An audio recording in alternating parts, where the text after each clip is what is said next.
Et bonjour Mike TV, vous le savez, toujours sur la brèche, suite, vous voyez, c'est un peu près des routes, hein.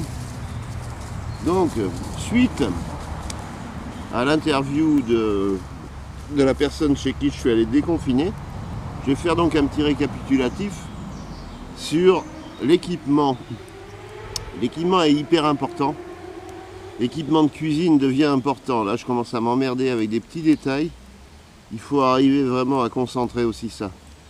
Les volumes, il y a plein de choses inutiles à la journée, hein, pour une journée. Un seul sac suffit, là j'en ai pris, mais 3, beaucoup trop. Bon là je fais du riz, ça prend 20 minutes le riz et en ébullition. J'ai filtré l'eau du ruisseau. J'ai pas filtré mon vin, ça il est hors de question. Santé. Ensuite, je vais vous montrer quelque chose. La forêt est très belle. Alors il y avait des palox là effectivement. Et je me suis installé des bricoles dessus pour travailler. Mais voyez la forêt comme elle est belle. Là ça fait pas mal de fumée mais vers la forêt, pas vers la route. C'est pas énorme hein, mais ça fait fuir les moustiques. Ici, le camp de base. Donc le tarp, il n'a pas plu, mais il a capté l'humidité de la rosée. Et ça c'est bien, j'ai beaucoup mieux dormi que la dernière fois, même s'il y avait des bosses. Il faut préparer le terrain, il faudrait une pelle en fait. Pelle US, pelle pliable. Sinon, on peut refaire un petit tour. Ah oui, un petit détail. Un petit détail qui ne mange pas de pain, c'est les sacs. Les sacs, je les mets sur piquet. Là, j'ai un sac poubelle pour les déchets. Et je mets mes sacs sur piquet. Ah, donc là, je suis parti avec 3 sacs. Et un autre là. Voilà, beaucoup trop en fait de sacs. Mais bon, il fallait que je teste le matériel. C'était super important. Et là, le chien qui est sous LSD. Et qui me rappelle des bâtons tout le temps. Si encore, il m'a amené du bois sec. Mais non, même pas. Voilà, qu'est-ce que je peux dire? C'était juste pour finir la conclusion.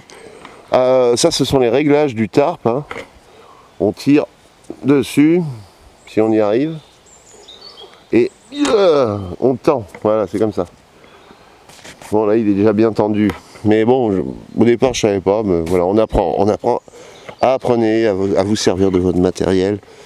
Pensez pas que si vous avez vu des tutos et que vous pensez avoir tout le matériel, vous allez vous emmerder si c'est trop lourd, si c'est non fonctionnel, si ça ne sert à rien.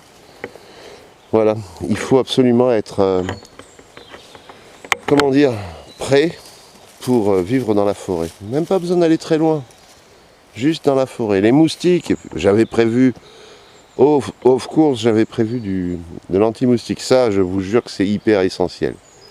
Voilà, on n'a pas été emmerdé parce qu'on a laissé la tente toujours fermée pour pas qu'il y ait un moustique qui rentre. Un moustique, vous pourrez une nuit. Hein. Voilà, le chien drogué. Hein, complètement fou ce chien. Toujours bâton. Dans la tête, il a bâton. Mon Dieu. Quoi? Oui, t'es sur la brèche. Hein, t'es sur la brèche. Il m'a activé toujours sur la brèche. Hein, en bouche-trappe. T'es aussi en bouche-trappe avec tes bâtons. Hein, fais-moi du feu avec ce bâton-là. Vas-y, fais du feu. Non, ça marche pas. Comme disait mon fils la dernière fois, abonnez-vous tant qu'il y a tant que Internet existe. Appuyez sur la petite cloche pour les nouveautés. Et je fais ça maintenant tous les week-ends, hein, c'est clair et net. Et après je le ferai tout le temps. Jusqu'à ce que je sois au point. Voilà. Rock'n'roll.